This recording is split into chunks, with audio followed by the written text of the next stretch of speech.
Hello students, welcome back again. जैसा मैंने आपसे प्रॉमिस किया था कि अगेन मैं आपके सामने लेकर आऊँगा part 2। Okay, so this is basically a part 2 of chapter 3 crash course. जैसा एडिसन एकेडमी ने आपसे प्रॉमिस किया था कि हम crash course complete crash course लेके आएंगे आपके लिए। एंड लास्ट क्लास जो मैंने आपके लिए थी, last class was basically chapter 3 की थी, राइट। चैप्टर 3 का पार्ट 1 हमने डिस्कस कर लिया था। आई थिंक आपने वो पार्ट पूरा देख लिया होगा। ये है आपके पॉलिटिकल साइंस चैप्टर 3 का part 2। Okay, so let's begin. हमने क्या क्या देख लिया था, थोड़ा क्विक रिकैप कर लेते हैं एंड देन हम स्टार्ट करते हैं। ये हमने डिस्कस कर लिया था। दिस बेसिकली ये एक मैप था। इंडिया हमारा ऑब्वियस फर्स्ट नंबर पे आता है। सेकंड नंबर पे बेसिकली हमारे साउथ एशिया में 8 कंट्रीज हैं। इनमें से अफगानिस्तान हो गया, पाकिस्तान हो गया, भूटान हो गया, नेपाल हो गया, भूटान हो गया, बांग्लादेश हो गया, मॉलडीव्स हो गया and last one is Afghanistan हो गया, सॉरी मॉलडीव्स हो गया, राइट। तो टोटल 8 कंट्रीज है हमारे यहाँ पे। बांग्लादेश हो गया, नेपाल हो गया, भूटान हो गया, India, Maldives, Sri Lanka and Afghanistan. ये सब हमने देख लिया था। इसकी नेचुरल बाउंड्रीज देख ली थी कि नॉर्थ में हिमालयन माउंटेन्स है, साउथ में इंडियन ओशन है, वेस्ट में अरेबियन सी है एंड ईस्ट में आपके बे ऑफ बंगाल है। नेक्स्ट हमने डाइवर्सिटीज भी देख ली थी, किस तरीके से पॉलिटिकल सिस्टम डाइवर्स है यहाँ पे। कई जगह पे डेमोक्रेसी पाई जाती है, राइट। कई जगह पे डेमोक्रेसी है, कई जगह पे आपका मिलिट्री रूल है, राइट।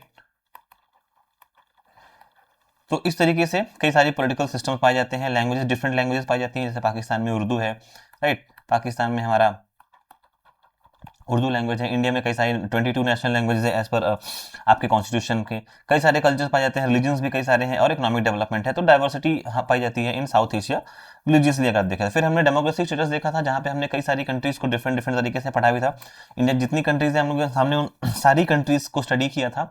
हमने पाकिस्तान से स्टार्ट किया था। पाकिस्तान में किस तरीके से इक्नोलॉजी वाइज हमने स्टडी किया था कि कब वहाँ पे मिलिट्री रूल आया। 1958 में अयूब खान आए, 77 में जियाउल हक आए, 1999 में परवेज मुशर्रफ आए।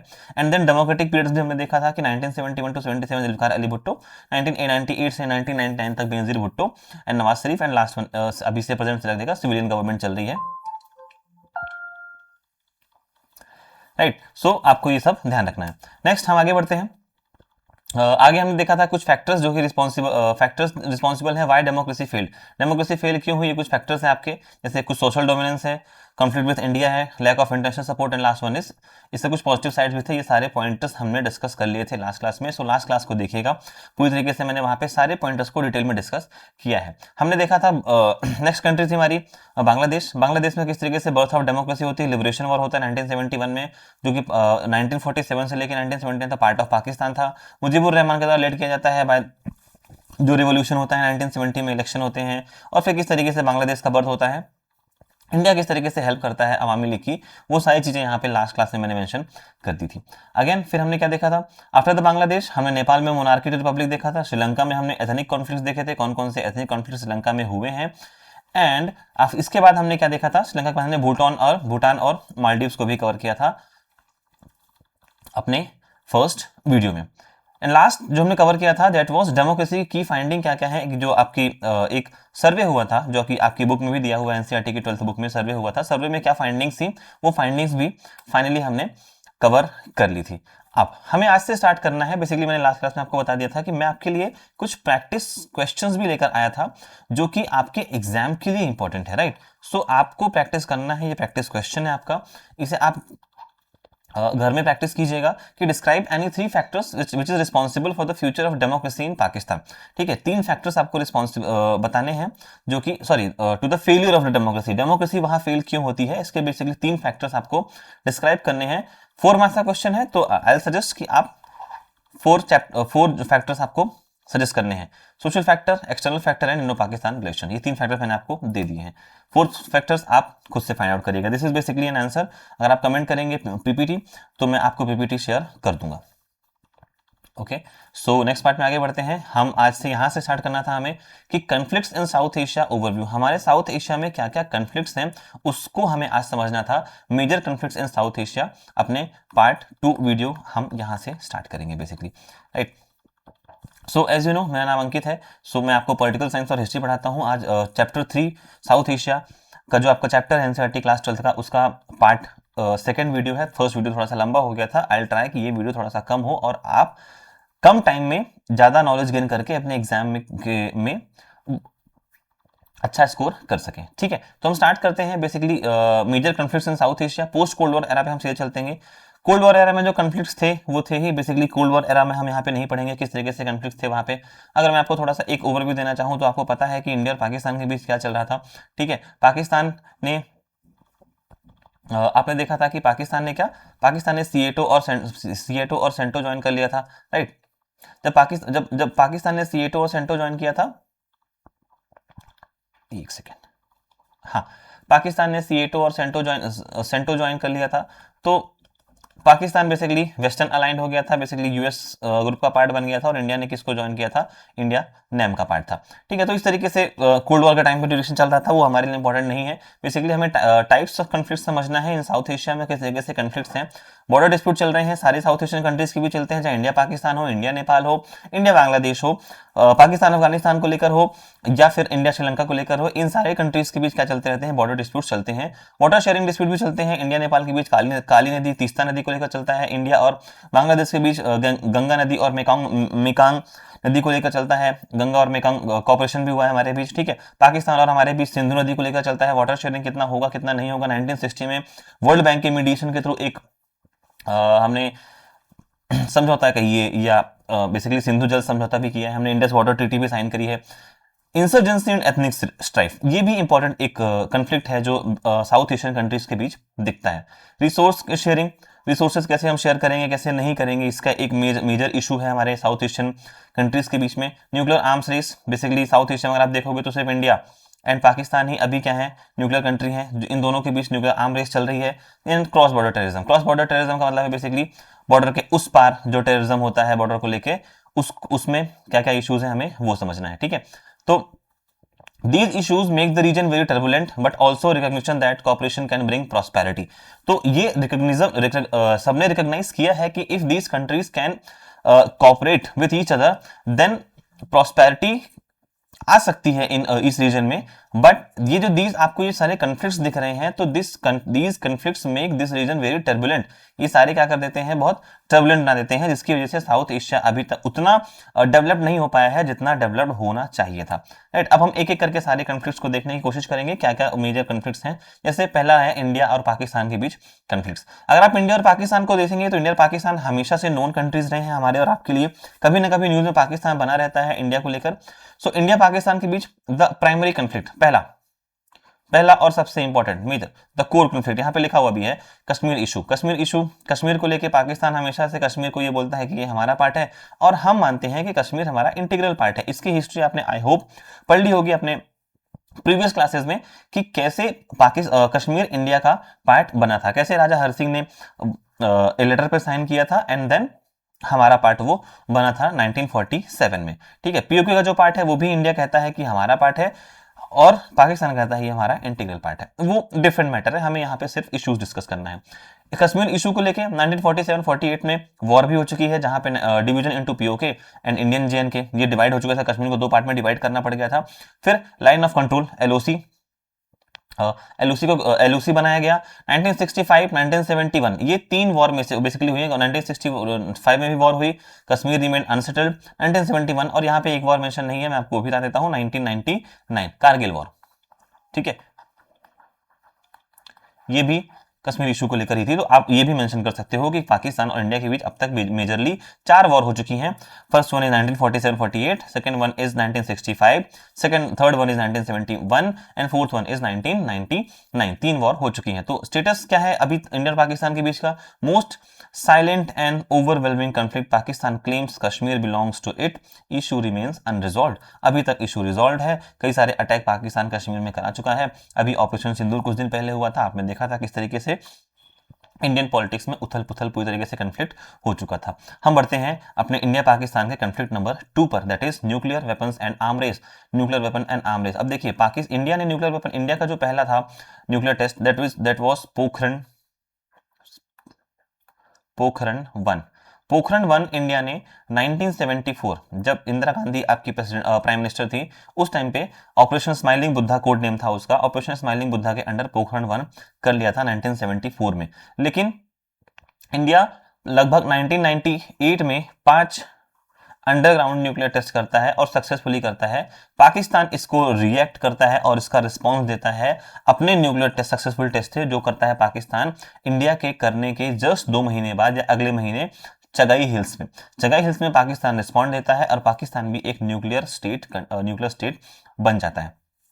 राइट, अब इसका इंपैक्ट क्या हुआ? Both countries become nuclear powers. जब दोनों कंट्रीज न्यूक्लियर पावर बन गई, दोनों पावरफुल हैं, दोनों एक दूसरे को डिटर कर रही हैं, डिटरेंस दे रही हैं, पाकिस्तान कभी भी हमारे ऊपर अटैक कर सकता है। ऑल्दो हमारी नो फर्स्ट यूज की पॉलिसी है, हमने कभी ऐसा अपनी न्यूक्लियर पॉलिसी में हमने बोल रखा है कि हम कभी भी पहले न्यूक्लियर वेपन्स का यूज नहीं करेंगे। सो इंपैक्ट, और क्या इंपैक्ट हुआ? Possibility of full scale war decline. Full scale war decline होने की पॉसिबिलिटी इंक्रीज हो गई है, but military relationship remains tense. Military relationship जो इंडिया और पाकिस्तान के हैं अभी भी क्या है? टेंस में बने हुए हैं। And this is a new character to arm race. So basically arm race continuously India और पाकिस्तान के बीच बढ़ती जा रही है because of nuclear weapons and arm race. Other strategic issues क्या क्या है? इन दो इश्यूज, जो मेजर इश्यूज थे ये दो हैं। इसके अलावा सियाचिन ग्लेशियर का control, Siachen glacier highest border है पूरे वर्ल्ड में, उसका कंट्रोल पाकिस्तान लेना चाह रहा है। आर्म्स एक्विजिशन रेस चल रही है और मिलिट्री बिल्डअप रेस भी चल रही है इंडिया और पाकिस्तान के बीच। तो ये इंडिया और पाकिस्तान के बीच मेजर कॉन्फ्लिक्ट्स हैं जो आपको याद रखने हैं, आपके एग्जाम्स के लिए इंपॉर्टेंट है। तीसरा मेजर इशू है cross border terrorism and intelligence. Cross border terrorism, India's allegations against Pakistan. India किस तरीके से एलिगेशंस लगाता है पाकिस्तान के ऊपर? पहला, low intensity violence strategy. ISI आपको पता है क्या है? Inter services intelligence helping. ISI Pakistan की हेल्प करता है। कश्मीर मिलिटेंट्स को आर्म प्रोवाइड करना, ट्रेनिंग देना, मनी प्रोवाइड करना, ये सब पाकिस्तान कि जो टेररिस्ट ग्रुप हैं वो कश्मीर में करते हैं। प्रो खालिस्तानी मिलिटेंट्स को सपोर्ट करना, ये भी पाकिस्तान के द्वारा किया जाता है इन इंडिया। सो इंडिया में क्या हो सके, इंडिया में प्रॉब्लम हो सके। Anti India campaigns in north east में एंटी इंडिया कैंपेन चलाना with the help of China, operating through Bangladesh and Nepal. Bangladesh और नेपाल के थ्रू क्या करना, इंडिया में क्या कर ऑपरेट करना। बांग्लादेश के थ्रू अभी आपने अगर एक नई मूवी आई है धुरंधर, ठीक है, तो अगर आपने वो मूवी देखी है तो उसमें बहुत अच्छे तरीके से बताया गया है कि किस तरीके से पाकिस्तान में छपे हुए जो नकली नोट थे वो किस तरीके से इंडिया पहुंचाए जाते थे। पहले वो कहां जाते थे? कतार से सीधा कहां जाते थे? नेपाल, और नेपाल से फिर यूपी होते हुए आपके उत्तर प्रदेश होते हुए इंडिया में पहुंचाए जाते थे। और इसमें इंडिया के कई सारे बिलियनर्स और मिनिस्टर्स का भी रोल इंपॉर्टेंट था। ठीक है, तो ये इंडिया के एलिगेशंस हैं, ये ना सिर्फ एलिगेशंस हैं बल्कि ये इंडिया इसको बोलता है कि आप इसे कम कीजिए तभी हमारे और आपके रिलेशंस क्या हो पाएंगे? स्मूथ तरीके से और अच्छे तरीके से बिल्ड हो पाएंगे। नेक्स्ट, पाकिस्तान एलिगेशन क्या लगाता है? अब पाकिस्तान इतनी गलती करने के बाद भी इंडिया पे क्या एलिगेशन लगा रहा है? सोचिए कि वर्ल्ड पॉलिटिक्स में क्या चल रहा है। ठीक है, पहला, रॉ fomenting trouble in Sindh province में हम क्या करते हैं? हम प्रॉब्लम क्रिएट कर रहे हैं, पाकिस्तान ऐसा बोलता है। एंड बलूचिस्तान प्रोविंस, हम जो वहाँ के बलूच हैं, बलूच को हम हेल्प करते हैं, ऐसा पाकिस्तान का क्या कहना है? पाकिस्तान हमारे पर एलिगेशंस लगाता है, जो कि बिल्कुल सही भी है। हमारे नेशनल इंटरेस्ट में जो सही होगा हम वही करेंगे। अगर बलूच पाकिस्तान के अगेंस्ट हैं, दैट मीन्स कि वो हमारे मित्र हैं, हमारे फ्रेंड हैं। आपने कौटिल्य की पॉलिसी अगर पढ़ी है तो कौटिल्य बोलते हैं कि दुश्मन का दुश्मन आपका दोस्त होता है। राइट, सेकंड, नेक्स्ट डिस्प्यूट जो है वो है water sharing and other issues. India और पाकिस्तान के बीच पहला वाटर शेयरिंग डिस्प्यूट है कौन सा? Indus water TT 1961। Indus water को लेके जो टीटी हुई थी, सिंधु नदी को लेकर जो टीटी हुई थी वो हुई थी वर्ल्ड बैंक की मीडिएशन से 1962 में, वर्ल्ड बैंक की हेल्प से साइन करी गई। वॉर सर्वाइव हुआ इससे and still comes interpretation difference. अभी भी कुछ ना कुछ डिफरेंसेस होते रहते हैं। अभी आपने देखा होगा जब ऑपरेशन सिंदूर हुआ था तो इंडिया ने क्या किया था? सिंधु जल समझौते के तहत पूरा का पूरा पानी या पूरा का पूरा वाटर रोक दिया था, उसको क्या कर दिया था? डिक्लाइन कर दिया था बेसिकली। राइट, एंड लास्ट इसी के अंदर आता है Sir Creek dispute. Sir Creek demarcation line in Rann of Kutch in Rajasthan में है, वहां पे गुजरात में बेसिकली, सॉरी गुजरात में है, वहां पे डिमार्केशन लाइन है, उसको लेकर भी डिस्प्यूट है। माइनर है, बहुत माइनर सा डिस्प्यूट है, लेकिन अभी भी इंपॉर्टेंट इशू है इंडिया और पाकिस्तान के बीच। And last one is impact on sea resources control, कि सी रिसोर्सेस पर कौन कंट्रोल रखेगा, इसका भी सर क्रीक रिलेशन जो डिस्प्यूट है उसको रहता है। तो ये थे 4 से 5 डिस्प्यूट जो इंडिया और पाकिस्तान के बीच चल रहे हैं। अब हम डिस्कस करते हैं इंडिया और बांग्लादेश के बीच डिस्प्यूट्स। अब देखिए, ये जो टॉपिक्स हैं ये बहुत इंपॉर्टेंट हैं और बहुत लेंदी टॉपिक्स हैं। इन सबको मैं पॉइंटर्स वाइज करके आपके सामने लेके आया हूं ताकि आप एग्जाम्स में जाने से पहले इसको क्विकली रिवाइज कर सके। राइट, इंडिया बांग्लादेश रिलेशंस पढ़ते हैं। इंडिया बांग्लादेश में एरियाज ऑफ डिसएग्रीमेंट कौन कौन से हैं? पहला, river water sharing, Ganga and Brahmaputra river को लेकर वाटर शेयरिंग को लेकर डिसएग्रीमेंट है दोनों कंट्रीज के बीच। इलीगल इमिग्रेशन इशूज, बांग्लादेश से कुछ लोग त्रिपुरा में आ जाते हैं, बहुत ज्यादा इलीगल इमिग्रेशन होता है इंडिया और बांग्लादेश के बीच। 1971 में भी यही हुआ था। इसी वजह से लेकर इसी इशू को इंदिरा गांधी ने उठाया था। जब किसी ने इसको एड्रेस नहीं किया तब जाके इंदिरा गांधी को फाइनली बांग्लादेश का साथ देना पड़ गया था। Bangladesh denial of immigration, Bangladesh denial करता है कि कहा भैया हमारे यहाँ से किधर, हमारे यहाँ से तो कुछ भी इमिग्रेशन नहीं हो रहा है, इमिग्रेंट्स जा ही नहीं रहे हैं। बट स्टिल बहुत क्लियरली विजिबल है कि Tripura, Assam, Sikkim, south east Asian जो हमारे साउथ ईस्ट जो हमारे स्टेट्स हैं, सॉरी नॉर्थ ईस्ट जो हमारे स्टेट है, वहां पे इमिग्रेशन होता है और बांग्लादेश के रास्ते से ही होता है। Support for Islamic fundamentalist groups, अभी आपने देखा होगा कि जो आपके सो कॉल्ड वहां पे सो कॉल्ड तो सॉरी बोलना पड़ रहा है, लेकिन वहां पे जो हिंदूज हैं उनके अगेंस्ट काफी सारे उनके अगेंस्ट उनको मारा जा रहा है, उनके अगेंस्ट एक्शंस किए जा रहे हैं। तो इस्लामिक फंडामेंटलिस्ट ग्रुप को सपोर्ट करता है Bangladesh. Transit rights for Indian troops to north east and natural gas export issues, India और पाकिस्तान के बीच ये सारे इश्यूज हैं, एरियाज ऑफ डिसएग्रीमेंट है। प्लीज नोट इट डाउन, आपको काम आएगा एग्जाम में। अब हम आगे बढ़ते हैं। कुछ कॉपरेशन भी है इंडिया और पाकिस्तान बांग्लादेश की वजह, ऐसा नहीं है कि सब कुछ गलत ही गलत हो रहा है, कुछ अच्छा भी है। ठीक है, हाँ, पाकिस्तान के साथ हमारा कुछ अच्छा नहीं है, ध्यान रखना। पाकिस्तान नहीं सुधरेगा तो उसको हमेशा ऐसे ही पीटा जाएगा जैसे हमेशा पीटा जाता है। क्या जोक्स अपार्ट, आगे बढ़ते हैं। बांग्लादेश का कंसर्न क्या क्या है? India behave likes a regional bully. Bangladesh क्या बोलता है कि India is behaving like a regional bully, कि इंडिया क्या है, बिग ब्रदर है और हमें क्या करता है, बुली करता है कि आप ऐसा ही करो। हम इस रीजन के क्या हैं, करता धरता हम ही हैं। ठीक, ये बांग्लादेश का कंसर्न है और कंसर्न कहीं ना कहीं सही भी है, क्योंकि इंडिया जो हमारी मेन स्ट्रीम मीडिया है, मेन स्ट्रीम मीडिया इंडिया को इंडियन का साउथ एशिया का बिग ब्रदर हमें दिखाती है। तो दूसरी कंट्रीज इससे क्या होते हैं, कहीं ना कहीं प्रॉब्लम होती है उनको। अनफेयर इन ट्रेड, ठीक है, ट्रेड में अनफेयर है। एंड बांग्लादेश क्या बोलता है, इंटरफेयर्स इन चित्तागोंग हिल ट्रैक्ट, चित्तागोंग के हिल्स में भी क्या करता है बांग्लादेश, सॉरी इंडिया इंटरफेयर करता है। ये बांग्लादेश का मेन कंसर्न है। कुछ एरिया ऑफ कॉपरेशन भी है इंडिया बांग्लादेश के रिलेशंस के बीच, जैसे इकोनॉमिक रिलेशंस इंप्रूव हुए हैं in last 20 years.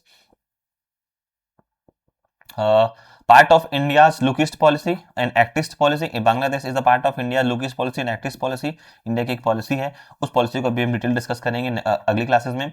Disaster management corporation भी चल रहा है हमारे और बांग्लादेश के बीच। एंड 2015 में लैंड बाउंड्री एक्सचेंज एग्रीमेंट हुआ है, कॉन्स्टिट्यूशन का 100th कॉन्स्टिट्यूशनल अमेंडमेंट हुआ था 2015 में। राइट, तो ये इंडिया और बांग्लादेश के रिलेशन है। अब हम देख लेते हैं India Nepal relation. Special relationship है। 1950 में इंडिया और नेपाल हमारे साथ फ्रेंडशिप ट्रीटी साइन करता है, तो हमारा पहला दोस्त कहीं ना कहीं मान सकते हो आफ्टर इंडिपेंडेंस। ठीक है, तो यूनिक फीचर क्या है, citizens can travel work without visas and passport. Nepal आप कभी भी जा सकते हो, घूम के आ जाओ, कोई दिक्कत नहीं है। टीटी अलाउज दिस स्पेशल एक्सेस, दोनों कंट्रीज एक दूसरे के स्पेशल एक्सेस को अलाउ करते हैं। And very few parallels in the world, बहुत कम ही कंट्रीज ऐसी हैं जो एक दूसरे को अलाउ करती हैं, लेकिन इंडिया और बांग्लादेश के रिलेशंस इस तरीके के हैं कि दोनों कंट्रीज एक दूसरे के सिटीजन्स को ट्रैवल अलाउ करती हैं without visas and passports. Right, areas of disagreements कौन कौन से हैं आपके? ट्रेड डिस्प्यूट रहता है। नेपाल का China warm relation, Nepal China की तरफ क्या हो रहा है, चाइना की तरफ ज्यादा जाता हुआ दिखाई दिख रहा है, ये भी इंडिया का एक मेन कंसर्न है। ठीक है, माओइस्ट मूवमेंट नेपाल में चलते रहते हैं। And last, naxalite connection concern Nepal का, ये भी इंडिया के लिए एक कंसर्न है, इंडिया और आपके नेपाल के रिलेशन में। नेपाल का क्या कंसर्न है? नेपाल कहता है कि भैया Indian interference in internal affairs, हमारे इंटरनल अफेयर्स में इंटरफेयर मत कीजिए। दूसरा, river water and hydro electricity का इशूज भी चल रहा है। And land lock needs sea access through India, Nepal कहता है कि हमें एक्सेस दीजिए सी का, क्योंकि हम लैंडलॉक्ड कंट्री हैं तो हमें ट्रेड करने में प्रॉब्लम आती है। एरियाज ऑफ कॉपरेशन क्या है? ट्रेड रिलेशन हमारे बांग्लादेश के अच्छे हैं, साइंटिफिक कॉपरेशन करते हैं हम, नेचुरल रिसोर्सेज की हम आपस में शेयरिंग करते हैं, electricity generation and water management, ये सारे क्या है, एरियाज ऑफ कॉपरेशन है। एक बार इनको देख लीजिएगा। एग्जाम में जाने से पहले बहुत इंपॉर्टेंट पॉइंट्स मैं आपके सबके लिए लेकर आया हूँ, इंपॉर्टेंट है, प्लीज ध्यान रखिएगा। Next, India Sri Lanka the Tamil factor. India Sri Lanka हमेशा से तमिलियन फैक्टर रहा है, आज भी है, ठीक है। तो एथनिक कन्फ्लिक्ट हुआ है, ठीक है। Sinhala majority versus Tamil minority के बीच हमेशा से इश्यूज चलते रहे हैं। Indian leaders can't remain natural Tamil connection खोने की वजह से, and Indian Tamils pressured Indian government. Indian Tamil जो है वो इंडियन गवर्नमेंट को प्रेशर करते हैं कि भैया श्रीलंका के साथ अपने रिलेशंस को बिल्ड कीजिए और श्रीलंका की गवर्नमेंट को समझाइए कि माइनॉरिटी में जो तमिल्स हैं उनका भी रिप्रेजेंटेशन वहां पे होना चाहिए। इंडिया के इन्वॉल्वमेंट कैसे कैसे हैं इन श्रीलंका। 1987 में पीस अकॉर्ड साइन होता है। 1987 में हम इंडियन पीस कीपिंग फोर्स भेजते हैं। लिट्टे को लिट्टे की गवर्नमेंट को खत्म किया जाता है। लिट्टे जो ऑर्गेनाइजेशन था उसको खत्म किया जाता है। लिट्टे यहाँ पे लिखा हुआ है and Sri Lanka saw as interference. Sri Lanka को लगता है कि हमारी कंट्री में आके हमारे इंटरनल अफेयर्स में इंटरफेयर किया जा रहा है, ठीक है। तो 1989 में IPKF withdraw without achieving objective. IPKF का क्या कर लिया जाता है, विदड्रॉ कर लिया जाता है without achieving objective. Sri Lanka relation किस तरीके से है, पोस्ट कॉन्फ्लिक्ट रिलेशन आप देख लीजिए एक बार।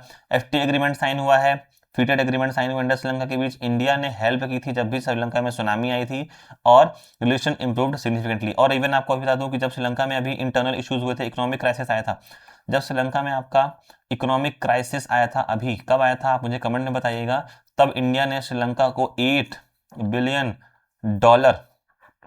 की लाइन ऑफ क्रेडिट दी थी, ठीक है, इंडिया ने श्रीलंका को। तो इंडिया और श्रीलंका के रिलेशन इस तरीके से है। नेक्स्ट हम आगे बढ़ते हैं, इंडियाज अदर नेबर्स। इंडिया के अदर नेबर्स कैसे हैं आपको थोड़ा सा वो भी समझ लेना चाहिए। भूटान, हमारी बहुत ही ज्यादा स्पेशल रिलेशनशिप है भूटान के साथ।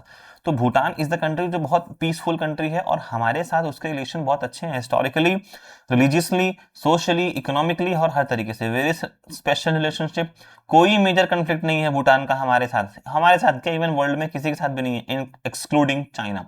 चाइना ही एक ऐसी कंट्री है जिसका सबके साथ प्रॉब्लम होता रहता है, ठीक है। तो Bhutan weeded out the militants from India north east, India biggest source of development, ठीक है। हाइड्रो इलेक्ट्रिक प्रोजेक्ट हम भूटान में चलाते हैं, ये मैं आपको कई बार क्लास में बता चुका हूँ। नेक्स्ट हम मालदीव्स देखते हैं। Maldives warm and cordial relationship रहे हमारे मालदीव से। 1988 में इंडिया ने मर्चेंट्री इन्वेजन स्टॉप किया मालदीव्स में। India contributed to economic development, tourism and fisheries. हमने मालदीव्स की बहुत हेल्प करी है, ऑल्दो मालदीव्स के साथ अभी हमारे रिलेशन उतने अच्छे नहीं है क्योंकि मालदीव्स में जो गवर्नमेंट है वो है प्रो चाइना गवर्नमेंट, ठीक है, प्रो चाइना गवर्नमेंट है, तो उसकी वजह से हमारे उतने अच्छे रिलेशन नहीं है। पर आप ये भी नहीं कह सकते कि इंडिया के हमारे रिलेशन मालदीव्स के साथ खराब है। Maldives is still important for us and we are trying कि हमारे रिलेशन मालदीव के साथ अच्छे रहें। कुछ अदर रीजन कन्फ्लिक्ट्स भी हैं, आप ये ध्यान रखिएगा। एथनिक नेपालीज माइग्रेशन, नेपाली से जो नेपाल और भूटान से जो आपके माइग्रेशन होते हैं, एंड बांग्लादेश म्यांमार से रोहिंग्यास का जो माइग्रेशन होता है वो भी साउथ एशिया में इंडिया के लिए क्या है, इंपॉर्टेंट है। एंड फाइनली अगेन आपके लिए प्रैक्टिस क्वेश्चन नंबर 2। सो अब आपको बताना है कि suggest any 2 measures to make the relationship more cordial, ठीक है। तो आपको क्या करना है, 2 मेजर्स बताने हैं जिससे आप इंडिया रिलेशंस क्या कर सको, अच्छे तरीके से कर सको। 6 मार्क्स का क्वेश्चन है, तो आपको इंट्रोडक्शन हो गया, कंफ्लिक्ट्स हो गया और इस तरीके से आपको लिखना है। सो प्लीज आप आंसर दीजिएगा। ये रहा आपका आंसर, इंडिया पाकिस्तान के रिलेशंस को किस तरीके से अच्छा किया जा सकता है, उसका आंसर भी है, ठीक है। आंसर क्वेश्चन नंबर 2 पार्ट 2, ये पूरा आंसर मैंने भी आपको दिया हुआ है यहाँ पे। से if you want to comment PPT, आप पीपीटी कमेंट कीजिएगा, I will send you the PPT in your WhatsApp, okay. So again आगे बढ़ते हैं, कुछ रीजनल कॉपरेशन भी है, सार्क, जैसे सार्क। अब बात करते हैं हम SAARC, ठीक है, सार्क। ऑल्दो सार्क अब हमारे लिए फंक्शन में नहीं है, फिर भी पढ़ना पड़ रहा है, क्या करें, आपके सिलेबस में है, ठीक है। फर्स्ट समिट ढाका में हुई, फाउंडेड 1985 में किया गया, ठीक है। सार्क का जो आइडिया दिया था वो किसने दिया था, मुझे कमेंट में बताइएगा। सार्क का आइडिया किसने दिया था, हमें कमेंट में बताइएगा प्लीज। मेंबर्स कौन कौन से हैं इसके, ओरिजिनल मेंबर 7 थे, अफगानिस्तान को ज्वाइन किया गया आपके 2007 में, तो टोटल अब 8 मेंबर हैं। ऑब्जेक्टिव क्या है, evolve cooperation through the multilateral means, ठीक है। तो मल्टीलेटरल मींस के थ्रू में क्या करना है, अपना कॉपरेशन इवॉल्व करना है। मेजर माइलस्टोन, सार्क देखिए अभी फंक्शन में नहीं है लेकिन स्टिल सार्क ने कुछ माइलस्टोन अचीव किए थे, वो माइलस्टोन हमें समझना पड़ेगा, जानना पड़ेगा।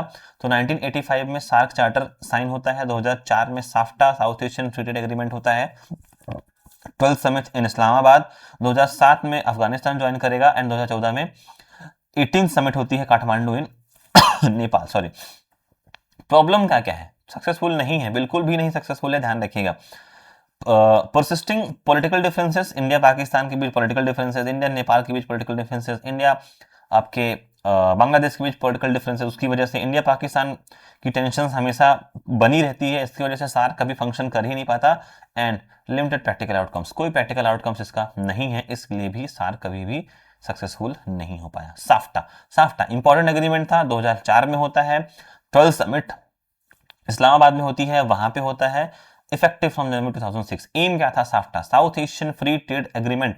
क्या था South Asian Free Trade Agreement या फ्री ट्रेड एरिया का main aim? It's aim was to create a free trade zone in South Asia. South Asia में फ्री ट्रेड जोन को क्रिएट करना, ताकि ट्रेड जो साउथ एशियन कंट्रीज हैं उनके बीच trade relations को क्या हो सके, बिल्ड किया जा सके। Second one is lower trade tariffs. South Asian countries, between south Asian countries they want कि लोअर ट्रेड टैरिफ हो, जो ट्रेड टैरिफ है हमारे और आपस हमारी कंट्रीज बिटवीन 8 कंट्रीज, तो इस ट्रेड टैरिफ या को क्या किया जाए, लोअर किया जाए, कम किया जाए। Next one is boost regional trade. They want कि रीजनल ट्रेड क्या हो, बूस्ट हो, that's why they sign a SAFTA. And last one is economic integration, economic integration करने के लिए भी। सो ये 4 एम याद रखिएगा। First one is create free trade zone, lower tariff rates sorry trade tariffs and boost regional trade.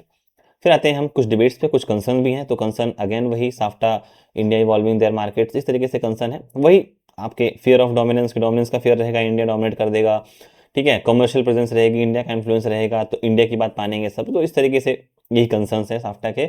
India का क्या view है? इंडिया कहता है कि real economic benefits for all, ये अच्छा स्टेप था, इससे सबका बेनिफिट होगा।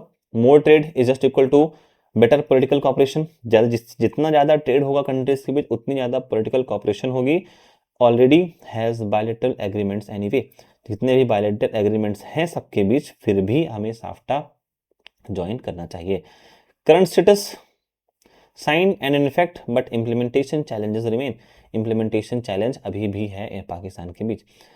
कॉपरेशन इनिशिएटिव पेस, अब देखिए कई सारे इसके अलावा इनिशिएटिव भी लिए गए हैं, बायलैटरल एफर्ट्स हुए हैं कई सारी कंट्रीज के भी, जैसे इंडिया और पाकिस्तान के बीच कॉन्फिडेंस बिल्डिंग मेजर्स किया गया है, समिट मीटिंग्स हुई हैं, जैसे आगरा समिट हो गया, लाहौर समिट हो गया। देख अब ये पूरी डिटेल्ड है, अभी हम यहाँ पे चूंकि सिर्फ क्रैश कोर्स कर रहे हैं तो I tell you only the pointers, ठीक है, जो आपके एग्जाम्स के इंपॉर्टेंट के लिए हो, और जब आप रिविजन करें तो आपको सारी चीजें रिवाइज हो जाएं एक बार में। कई सारे बस रूट ओपन किए गए, ट्रेड एग्रीमेंट्स किए गए India and Pakistan, visa relaxation दिया गया between India and Pakistan, people to people exchange, contact programmes establish किए गए टू कॉपरेट, ताकि पीस एंड कॉपरेशन इनिशिएटिव्स लिए जा सकें, और लिए भी गए। इवन सोशल एक्टिविस्ट कोलैबोरेशन भी किया गया, मल्टीलेटरल एफर्ट्स भी साइन किए गए, सार्क समिट्स की गई, साफ्टा इम्प्लीमेंटेशन किया गया, कल्चरल एक्सचेंज किया गया, एजुकेशनल कोलैबोरेशन किए गए। बेसिकली इस तरीके से देयर आर मल्टीपल इनिशिएटिव्स जो इंडिया और पाकिस्तान के बीच किए गए to maintain peace and cooperation, but still present situation is worse, जिसमें इंडिया और पाकिस्तान के relations is not good, right. तो रिसेंट सिचुएशन क्या है? Many initiative have slowed down, tensions increased, framework exist for future. Next आगे बढ़ते हैं। अब role of outside powers outside powers की बात करेंगे तो यूएसए तो बाद में आएगा, सबसे पहले चाइना आता है। चाइना का रोल क्या है? China has developed close military and political relations with Pakistan, including cooperation in defence and nuclear technology. तो अगर आप ये कहेंगे कि Pakistan is a rented state, Pakistan क्या है? एक रेंटेड स्टेट है, तो गलत नहीं होगा, बिकॉज चाइना ने पाकिस्तान की इतनी ज्यादा हेल्प करी है। इवन रोड कंस्ट्रक्शन हो गया, इलेक्ट्रिसिटी कंजम्पशन हो गया, या सॉरी इलेक्ट्रिसिटी जनरेशन हो गया, रोड कंस्ट्रक्शन हो गया, ठीक है, इंफ्रास्ट्रक्चरल डेवलपमेंट होगा, ये सारे majority of the developments in Pakistan कौन कर रहा है? चाइना कर रहा है, ठीक है। तो China has developed a close military and political relation with Pakistan, and that's why India के लिए कहीं ना कहीं ये प्रॉब्लमेटिक हो जाता है कि इंडिया की एक तरफ चाइना, दूसरी तरफ पाकिस्तान, दोनों अच्छे दोस्त हैं। वही कंसेप्ट कौटिल्य वाला, दुश्मन का दुश्मन दोस्त होता है। तो पाकिस्तान के दुश्मन हम, हमारा दुश्मन चाइना, तो दुश्मन का दुश्मन दोस्त, ठीक है। At the same time China's economy ties with India have expanded rapidly and trade between these two countries has grown immensely. अगर आप देखोगे at the same time China और इंडिया के बीच जो ट्रेड रिलेशन है, they are growing rapidly, because although एक problem भी है कि हम चाइना के साथ ट्रेड डेफिसिट में है, ट्रेड डेफिशिएंसी है हमारे चाइना के साथ। चाइना से हम ज़्यादा इंपोर्ट करते हैं, एक्सपोर्ट कम करते हैं। ठीक है, तो ये कहीं ना कहीं क्या है, डिपेंडेंसी है कि हम चाइना के ऊपर डिपेंडेंट है। आप जिस फ़ोन का यूज़ करके देख रहे हो, मैं जिस फ़ोन का यूज़ करके ये वीडियो बना रहा हूँ, ये भी कहीं ना कहीं क्या है, डायरेक्टली और इनडायरेक्टली चाइना से रिलेटेड है, राइट। सो चाइना के ऊपर हम इस तरीके से क्या है, डिपेंडेंट है। आगे बढ़ते हैं, नेक्स्ट पॉइंट है, however China is border disputes with India along with its support for Pakistan often create strategic tension in South Asia। अब चाइना सिर्फ पाकिस्तान के साथ टेंशन क्रिएट नहीं करता है, along with that China Nepal हो गया, भूटान हो गया, ठीक है। अगर आपने डोकलाम का नाम सुना है तो डोकलाम जो है वो टाई जंक्शन पर है, इंडिया पे, नेपाल पे भी और भूटान पे भी टाई जंक्शन पे है। तो इस तरीके से डोकलाम हो गया, नेपाल हो गया, भूटान हो गया, बांग्लादेश हो गया, म्यांमार ऑल्दो साउथ एशिया की नेशन नहीं है बट हमारा पड़ोसी है, तो आपको समझना है कि म्यांमार हो गया, मालदीव्स, श्रीलंका। इन सारी कंट्रीज को चाइना कहीं ना कहीं इंटरफेयर करता है, इन कंट्रीज की पॉलिसीज में, इन कंट्रीज में इंफ्रास्ट्रक्चरल डेवलपमेंट में, और क्या करता है इन सबको, इन कंट्रीज में कहीं ना कहीं डायरेक्टली और इनडायरेक्टली इंटरफेयर करता है। ठीक है, तो अकॉर्डिंग टू एनसीईआरटी आपकी बुक में दिया हुआ है, China's engagement is mainly a balance to balance India's growing power in the region. ठीक है, तो अब आगे बढ़ते हैं, नेक्स्ट यूएसए का रोल। यूएसए ने भी वही रोल प्ले किया है। तो USA consider South Asia most important for strategic security as a large economic market. ठीक है, लार्ज इकोनॉमिक मार्केट है हम यूएसए के लिए। हिस्टोरिकली यूएस सपोर्टेड पाकिस्तान, सीयूटी और सेंटो, मैं आपको बता चुका हूं, during the cold war strategic region. In recent decades, US has strengthened its partnership with India to promoting defense cooperation, democracy and trade। India ने क्या किया है, यूएस ने अपनी पार्टनरशिप क्या करी है, प्रमोट करी है विद इंडिया के साथ, ताकि यूएसए डिफेंस कॉपरेशन में, डेमोक्रेसी में और ट्रेड कॉपरेशन में हम इंडिया यूएस के साथ अपना कॉपरेशन इंक्रीज कर रहे हैं धीरे धीरे। So this growing India and US relationship also helps in containing China's rising influence in Asia. China को एशिया में जो राइज कर रहा है, उसका जो इन्फ्लुएंस है चाहे एशिया में बढ़ता हुआ दिखाई देता है, उसको भी काउंटर करने के लिए यूएस एंड इंडिया के रिलेशन क्या हो रहे हैं, स्ट्रेंथन हो रहे हैं। और आपको एक रिसेंट पता होगा वैसे, आई थिंक क्वाड करके एक ऑर्गेनाइजेशन है, क्वाड भी इंपॉर्टेंट रोल प्ले करता है to counter China in Indo Pacific ocean, right. Next आगे बढ़ते हैं, आगे role of outside powers in South Asia, overall impact आप एक बार देख लीजिए, just to quick revision. Both China and US influence security decisions, foreign policies and economic cooperation को हमें क्या करते हैं, इन्फ्लुएंस करते हैं। Their involvement make South Asia a region where global power rivalries become visible. ठीक है, तो आपको क्लियरली दिखता है कि साउथ एशिया में किस तरीके से ग्लोबल पावर, जो ग्लोबल वर्ल्ड में एक दूसरे की राइवलरीज हैं, कैसे एक दूसरे के अगेंस्ट काम करती हैं इन साउथ एशिया, क्लियरली विजिबल होता है ये, राइट।